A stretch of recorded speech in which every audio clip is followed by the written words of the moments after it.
Bem, pessoal, estamos de volta aqui com o nosso segundo bloco da entrevista com a Maxiane Barroso, aqui no nosso programa Fala é Nosso. E agora a Maxiane vai contar pra gente um pouco da história dela, de superação de um período muito difícil, né, que você passou.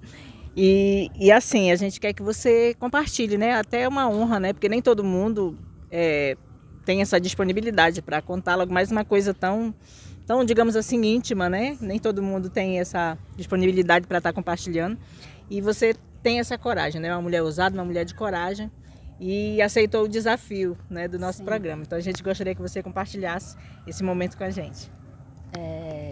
Como a Silvia falou, no ano de 2010, a minha mãe faleceu, nesse 2010, e no mesmo ano, passando alguns meses, eu descobri que eu estava com câncer, né?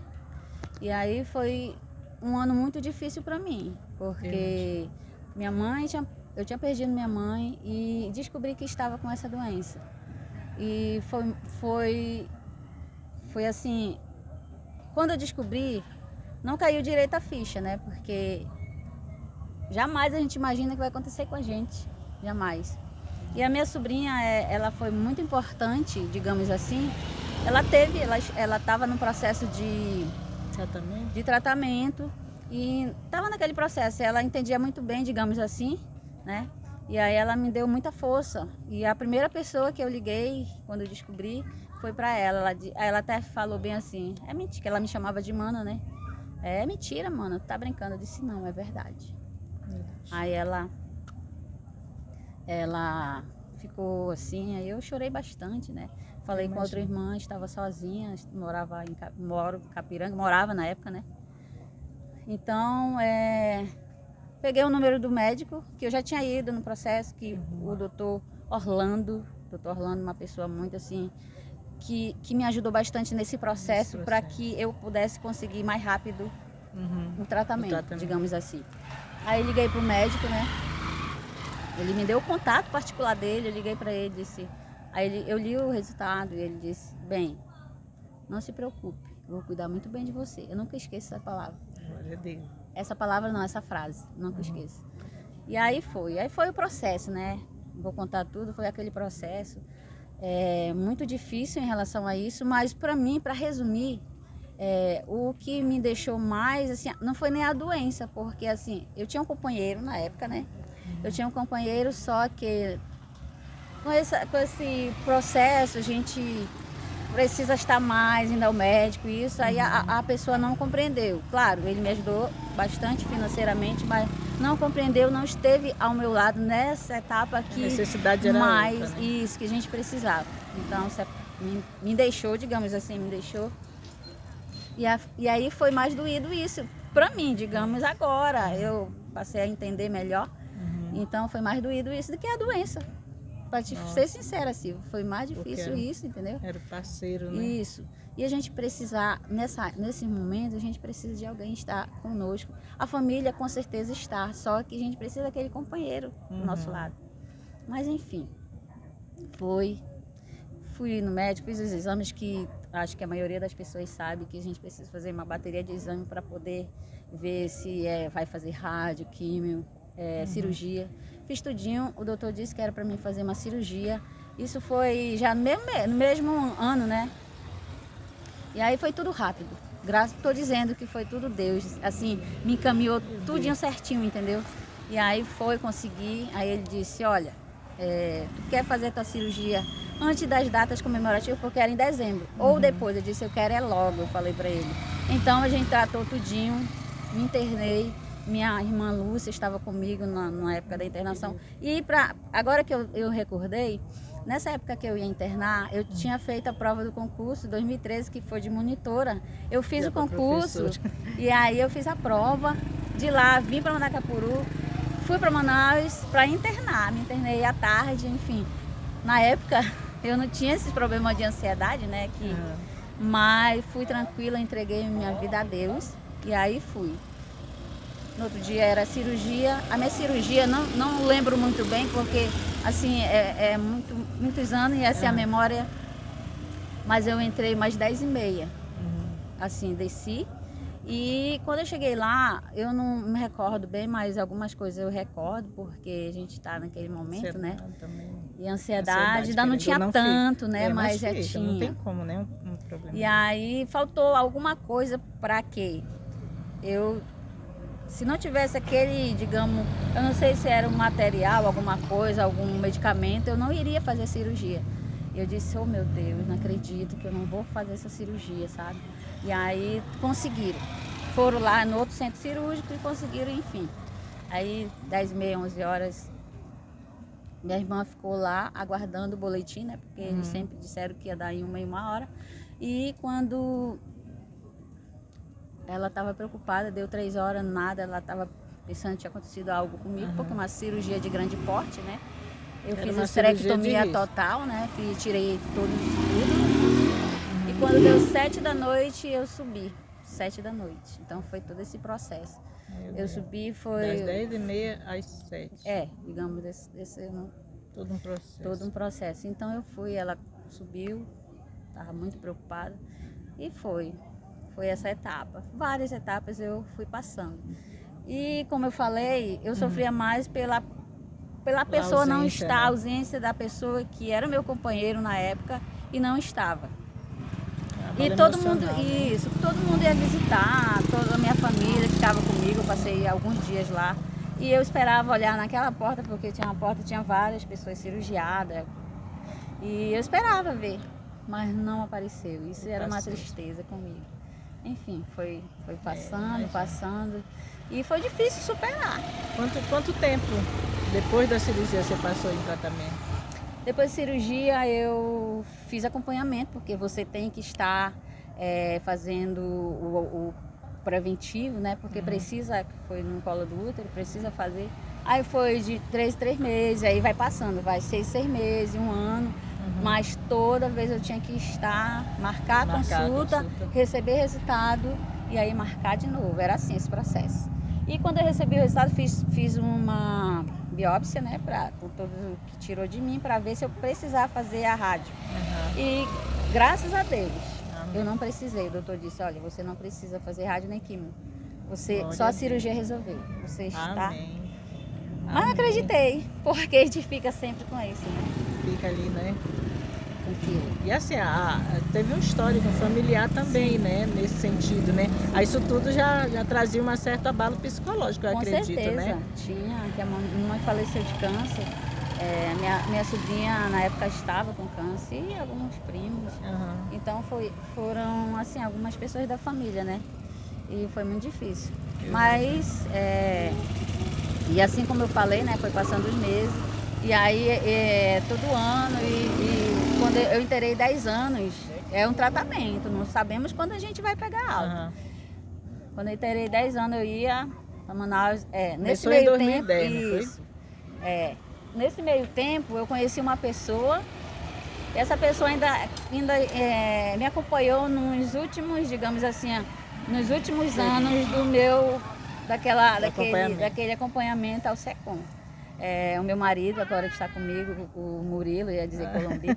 O Murilo, nessa etapa, ele me acompanhou, ele ia todas as vezes que eu ia em Manaus, ele estava comigo. Foi uma pessoa que, naquele momento que eu estava precisando, ele apareceu na minha vida. E até hoje a gente está junto, claro que nem o casal é perfeito, mas ele está me acompanhando nas alegrias, nas tristezas. E é isso. Então, passei 10 anos, eu disse, será que eu não vou pegar alta? E teve uma vez que ele disse que ele já morava em Manaus, aí ele ficou comigo na consulta, ele disse, não, eu vou só. Mas eu estava sentindo que eu ia pegar a alta, né, de 10 anos. Cheguei lá, o doutor olhou meu prontuário, disse tudinho, disse que você está de alta. Oh, meu Deus. Aí meu Deus, sério? Ele disse, você está de alta. Agora você precisa ir no seu município fazer todo o processo, todo ano. E me explicou todo o processo. E aí eu saí daquela sala assim, não conseguia, parecia que eu ia pisando assim, eu ia nas nuvens. As pessoas que estavam aguardando lá, né, para suas consultas, eu disse, porque eles ficam felizes por nós, né?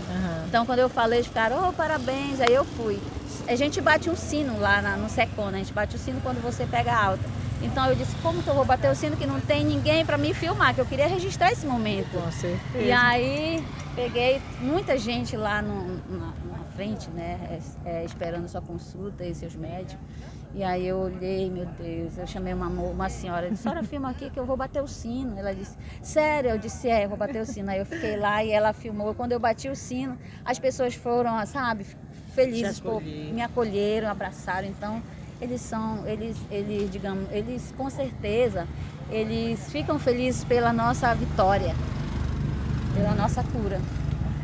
Ai, que bom, que história, né?